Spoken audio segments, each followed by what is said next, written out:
remember that by the space of 3 years, and 3 years, that's a long time, okay? I cease not to warn everyone night and day with tears. Yeah, so that's pretty much the point, you know?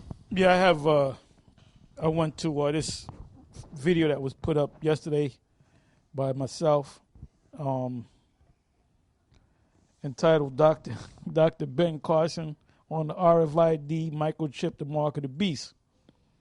And this was yesterday night, and it already received 317 views, 46 thumbs up, 3 thumbs down. And just let me go to some of these comments here. All right, let me go to this one. Nevin Holland. It says, where in the Bible does it say the mark of the beast is a RFID microchip? And y'all be ready to bring up scriptures or whatever. The law should be bind for a sign upon your hand, so that it may be as frontlets between your eyes. Deuteronomy 11:18. So the mark of the beast is binding a different law as a sign upon your hands and forehead, right? So you know me, I came back and responded, and other people responded.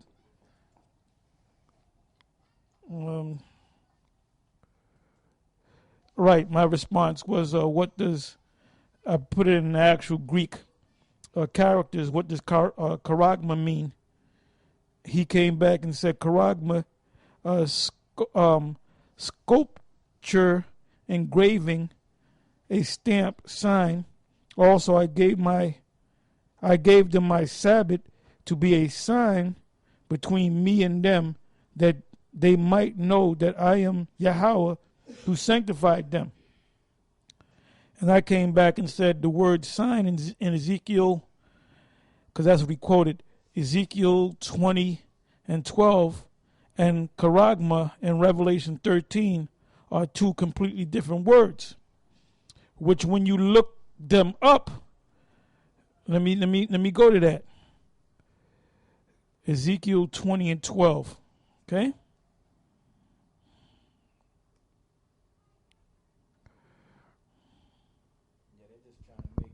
So you know what it is? These guys, they're trying to make, because if you have one English word in the Old Testament and you have the same English word in the New Testament, they think it means the same exact thing, and it doesn't. That's why you have to go to the origin of the word and the language it was from to understand what that particular verse was speaking about. You know, you can't just go to Ezekiel 9:4 and read about the mark there, and then go to Revelation 13 and read about the mark there. Now all of a sudden, that's the mark. You know, there's 2 total different words, 2 total different languages. And then one does not coincide with the other. You have to get the right word and the right definition and the right language to coincide with the other. It's just like the word world. Yep. You know, certain scriptures where the word world means the whole entire, universe, so to speak, and certain scriptures where the word world means a separate society. Yeah, that word there in Ezekiel 20, verse 12, is a Hebrew word. The word for sign is awath. And the root goes back to awath. And it means sign, signal, a distinguishing mark, banner, remembrance, miraculous sign, omen, warning, token, ensign, standard, miracle, proof. I'm not going to go to the root.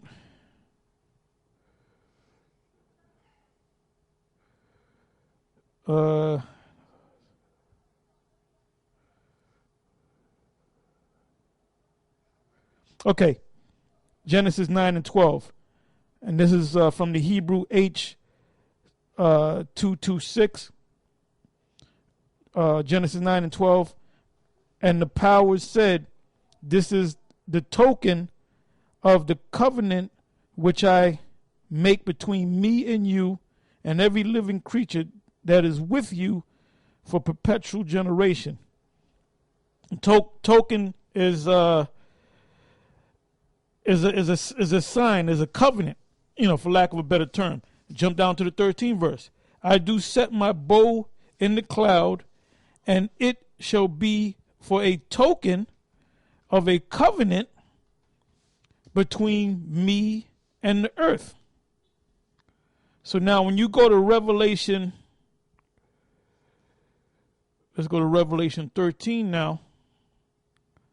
That's why you got to go to really get a full understanding of these scriptures. You have to go back to their original tongues.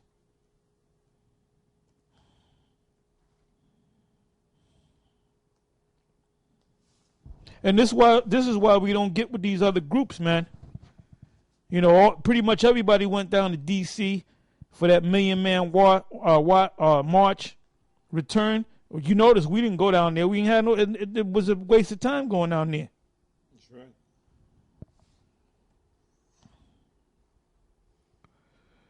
Okay. Revelation 13 and 16. And he causes all, both small and great, rich and poor, free and bond, to receive a mark in their right hand or in their foreheads. The word, they already know what it means, but I'm clicking on it.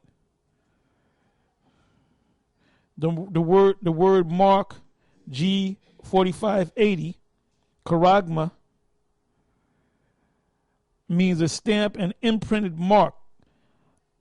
And then it says of the mark stamped on the forehead or the right hand as a badge of followers of the Antichrist. They put that in there because they believe that the mark of the beast is a chip, okay?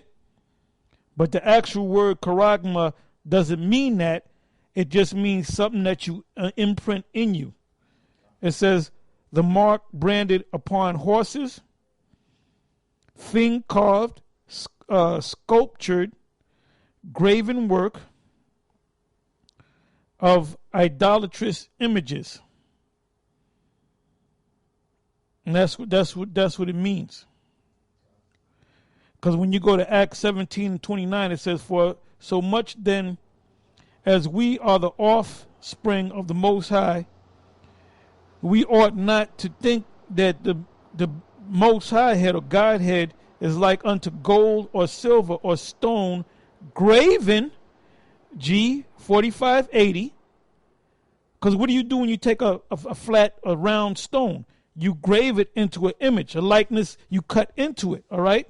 So this is a physical thing, all right? By art and man's devices. They use their chiseling tools to make that device. So that's what it's talking about. So there's a difference between the word sign in Ezekiel 20 and 12 and the word sign, mark in Revelation 13. There's a difference there.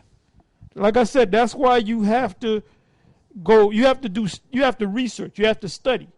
You have to go back to the root words, to the etymology. And that's what a lot of you guys are not doing, all right? Yeah, plus it's talking about the mark of the beast. It's not talking about the mark of the Heavenly Father or his Son. Well, he's trying to say that it's a different law, that you're going by the laws of the beast. That's what he's trying to say. That's what he's trying to compare. He said, well, you got the Most High's laws and signs, then you got the beast laws and signs. One of their laws is to put a chip inside of you.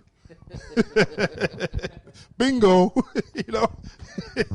Well, that's one of their laws. That's actually in